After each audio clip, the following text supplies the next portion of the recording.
How you doing? Good. How are you, man?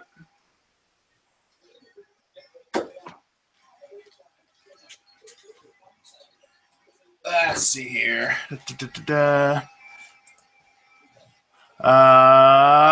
Equalizer work for you? Yeah, all good. All right. There you go, man. All the best you will. Righto. Hang on. Yeah, no worries.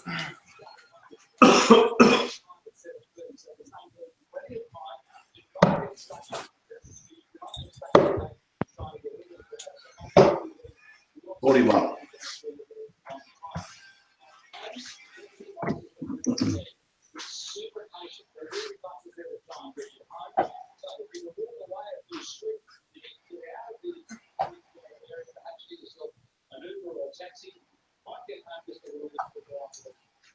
Uh, 64.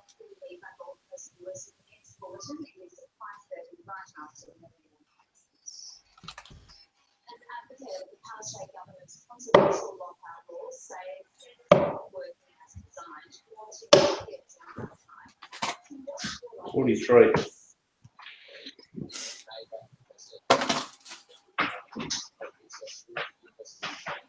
Oh, come on.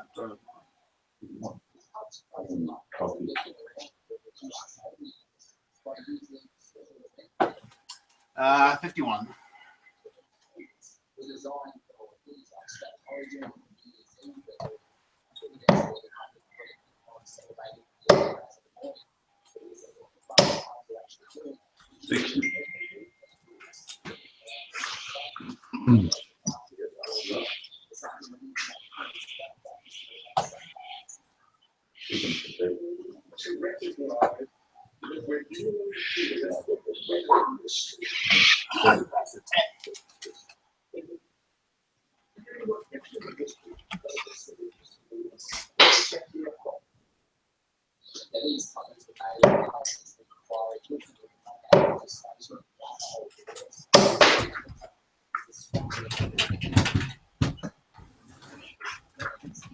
Oh, shit.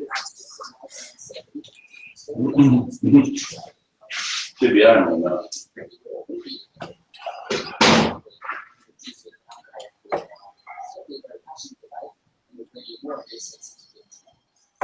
$25.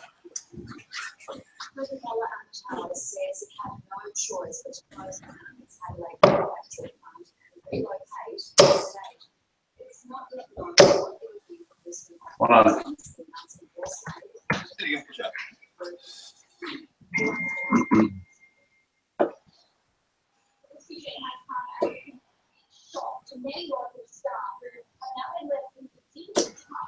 Uh, 41.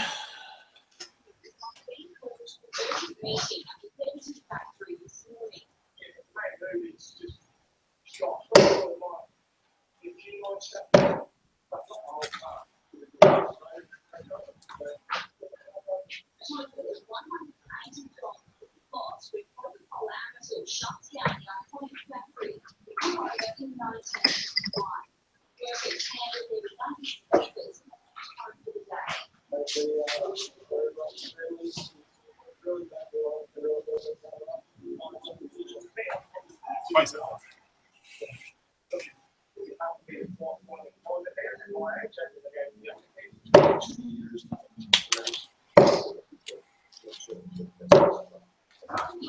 $70.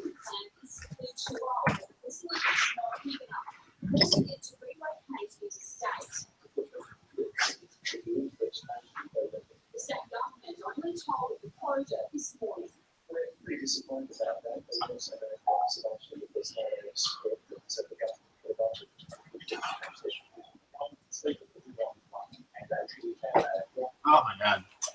9.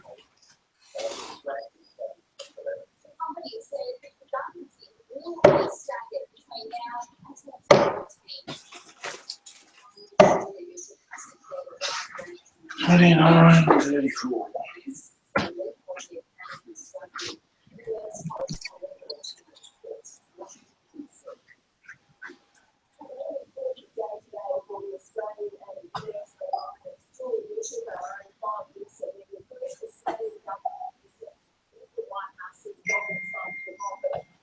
41.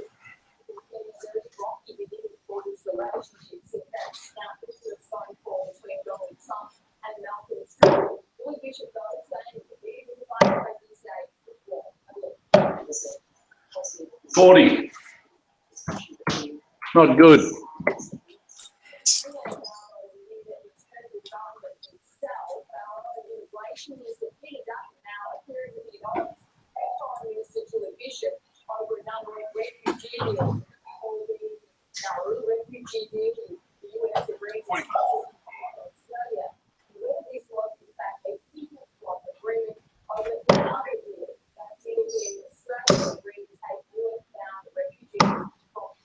$40.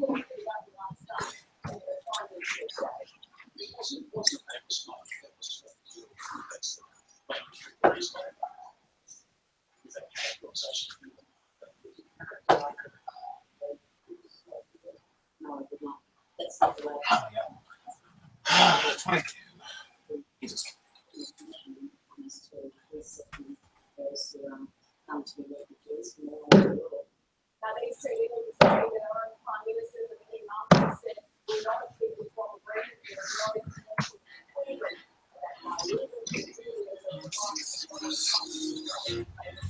Welcome to the Civil Engineering Podcast, the podcast focused on helping civil engineering professionals succeed by exposing them to interesting civil engineering projects. Oh my God, I'm getting nervous. What the hell am I doing? Professionals around the world. Hosts Anthony Fasano and Christian Knudsen had successful but unconventional civil engineering careers, and now focus on helping engineering professionals achieve their goals. Early. Right. Now it's time for the Civil Engineering Podcast, the week segment of the show, where we discuss an interesting civil engineering project either past, present, or future. And by the way, you can submit your own project at civilengineeringpodcast.com/projects. We just might feature your project on this podcast. We're always interested to hear about historical or challenges. 4867, 1480, 81. And that link again is civilengineeringpodcast.com/projects. So I'm really excited for you today's project. Sitting literally on the first level of it, and that it happens to be the Eiffel Tower located in Paris, France. I'm literally here on the first level, looking across out towards the south, and it's absolutely gorgeous here. A little cloud covered, but the temperature is wonderful, and the crowds are a little crazy here today. Nonetheless, absolutely awesome to be here, and I'm really excited to be bringing you actually this project. So you'll be able to see 45. a lot of photos from today's visit to the tower on the show notes. And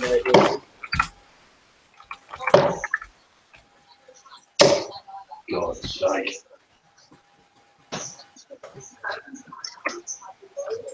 enjoy those for a bit. So when Gustav Eichmann's company built the Paris's this most recognizable monument for the 1889 World's Fair, many regarded this structure with a lot of skepticism. And obviously today, the Eiffel Tower continues to serve an important role in television and radio broadcasts, and more importantly, it's 57.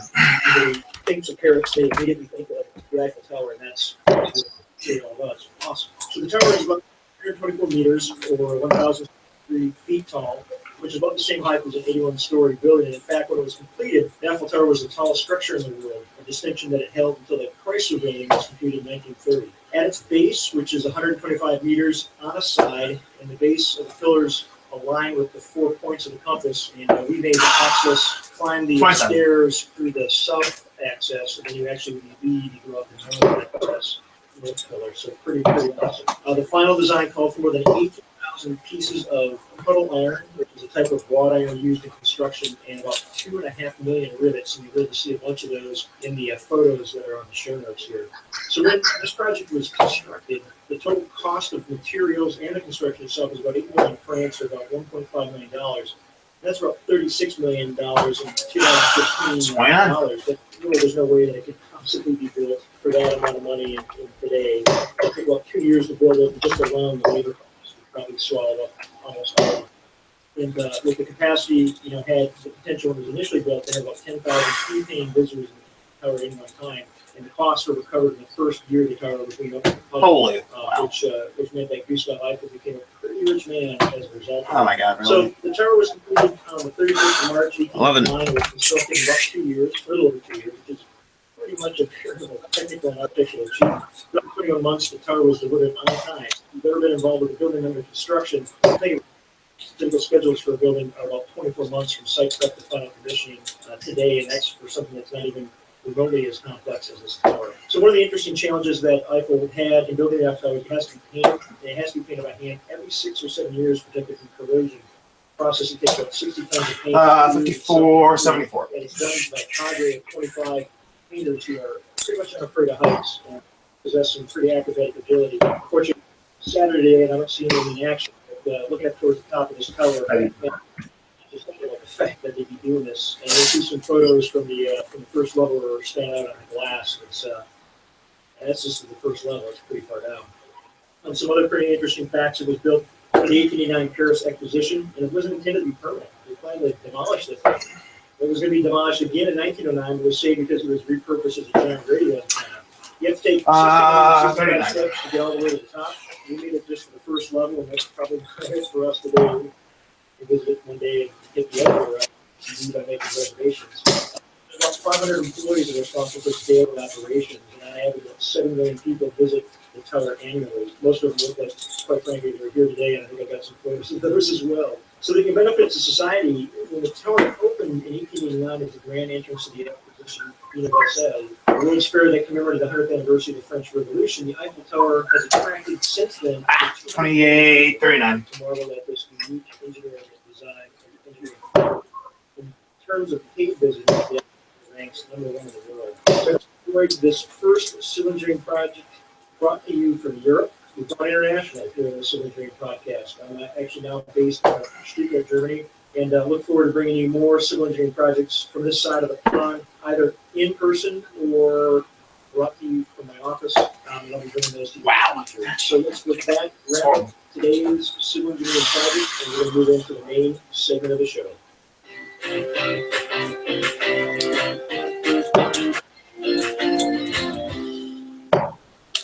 This is Cylindering presentation. A little bit different, but I'm going to stick with you in solo fashion. Hope you enjoy the project segment on the Eiffel Tower, because naturally I did, because I was actually there. I really enjoyed it. Very beautiful day out there. And I really enjoyed that amazing structure. Family.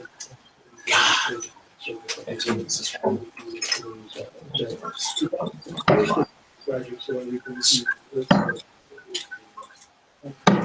there's a good year. Yeah, we chat. Future episodes. I try to get not only a historical and ancient one that I'm 45.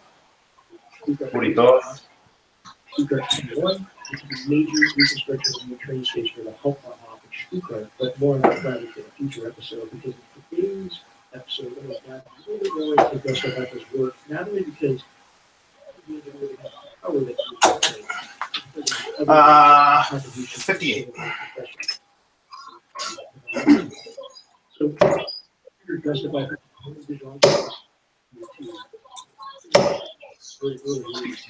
the École Polytechnique and later the College of Art and Manufacturing in Paris, graduated in 1855. And after graduation, he specialized in metal construction, most notably bridges. He worked on several over the next few decades, learning mathematics, find ways to build better structures. He was an innovator, very much an entrepreneur, creator of huge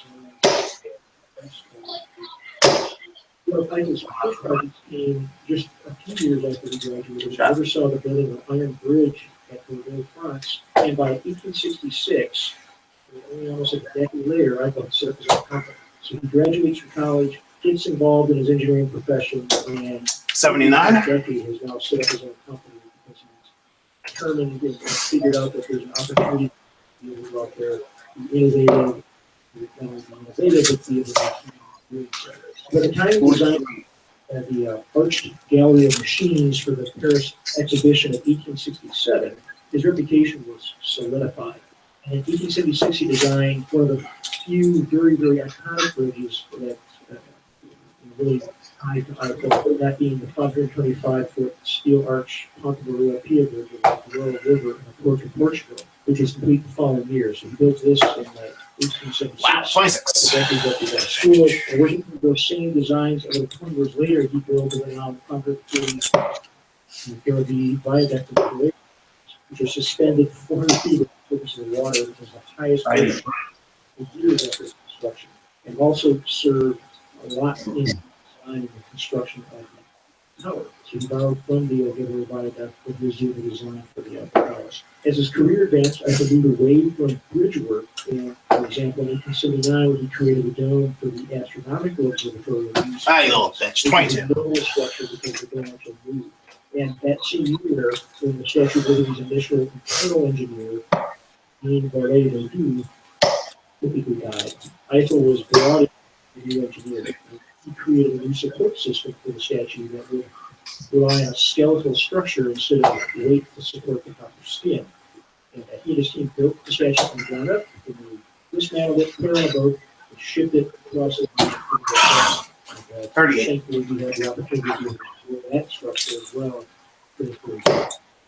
So Eiffel's obviously very famous for what was the Eiffel Tower, which was begun in 1887 for the 1889 Universal Exposition in Paris. The tower also directed Eiffel's 70. He used the Eiffel Tower, that structure, for several experiments. But the first was the laboratory at its base. Later moving that lab to Paris when the tower became the iconic tourist attraction. The day of night there was certainly no wind tunnels or avionics or aerodynamic laboratories down there. Just literally. So this lab had the first wind tunnel ever built, and his work there was some of the first aviators to keep the right and he went on to write several books on aerodynamics, most notably Resistance of the Air and Aviation. And he also, later in his life, turned his interests into meteorology, and in his final years studying that subject at great length before he finally passed away. 60, 67. He was the perfect example of the 19th century engineer. He was inventive and daring. In fact, his industrial ingenuity reminds me of those of T.T.'s, the famous American civil engineer who was working in the U.S. about the same period that Eiffel was working in Europe. I'll get into James Eads' future facility construction. And one that I made with the Eads Bridge of Mississippi in St. Louis was absolutely phenomenal. I can't really very much invented. 33. Engineering profession had a major time of growth, stemming from several factors. The rapid expansion of Europe, pollution, and the occurrence of new materials as rolled iron, which was lighter and cheaper than stone, and it was a decisive progress in at the same time. So in this favorable context, Eiffel became an internationally renowned structural engineer. 54. For the Eiffel Tower. He had a reputation that was built and established way before the Eiffel Tower. And it was really 300 or more structures all over the world, including bridges, viaducts, bridge structures, churches, train stations. Really phenomenal when you think about it. And in the end, Eiffel was an industrious, ingenious, continuously engaged, learning just constantly. 35. Like I said, he completed the critical projects during his career, which is a national achievement. Not one of these engineers, not only from the past, 100. very, very much impressive. He was also a lifelong learner. He's curious, gaining new knowledge, and moving into new areas of interest. As I mentioned already, in his late years, he was this gentleman 81. learning about meteorology, turning his interest in studying books. Phenomenal individual. These are definitely good career tips for any civil engineer to fulfill a rich career in life. Industrious, ingenious, be continuously engaged, always learning new things.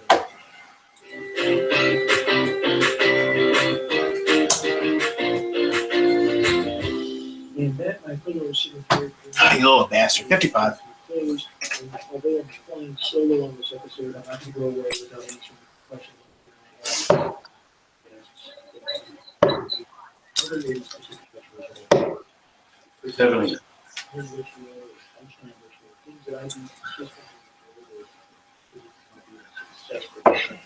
And Anthony and I delve really deep into this daily routines and rituals topic in episode 59 of the Engineering Career Coach podcast. You can check out the show. 17. Episode. And mainly my primary routine is in the morning. It's become a really serious habit. Follow every day. Really rather fun. It starts with waking up. Not really, just depends on what time you get to bed the night before. Drink 24 ounces of water with a hydrated cleanse, compliments of Sean Stevenson and the work that he does over at the SeanStevensonModel.com site. Again, show notes. And then again, with 15-minute mindfulness meditation. This is my morning brain workout. Something that I do, even if I'm not going to do a physical workout, typically follows next. But I always get that mindfulness meditation session. 40. It's proven to be a massive game changer.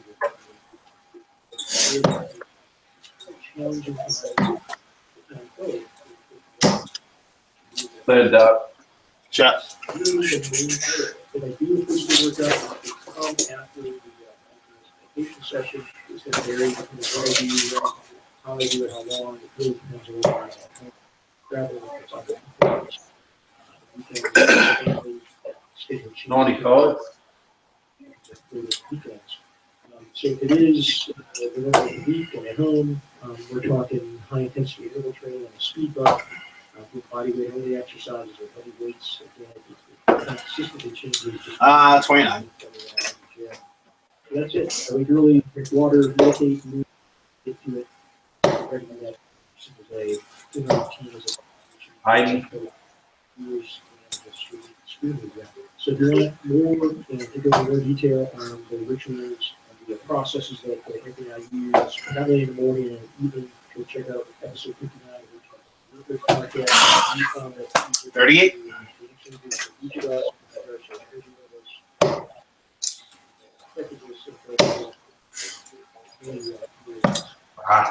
so with that, I'm going to bring this 21. actionable advice. We're going to civil engineering career and mojo and bring the sharing station. And it's what I consider to be one of the best decisions that I made in my career, and that was the decision to build a habit of thinking. That's right. 22. It's nothing to do with the technical aspects of engineering, but everything to do with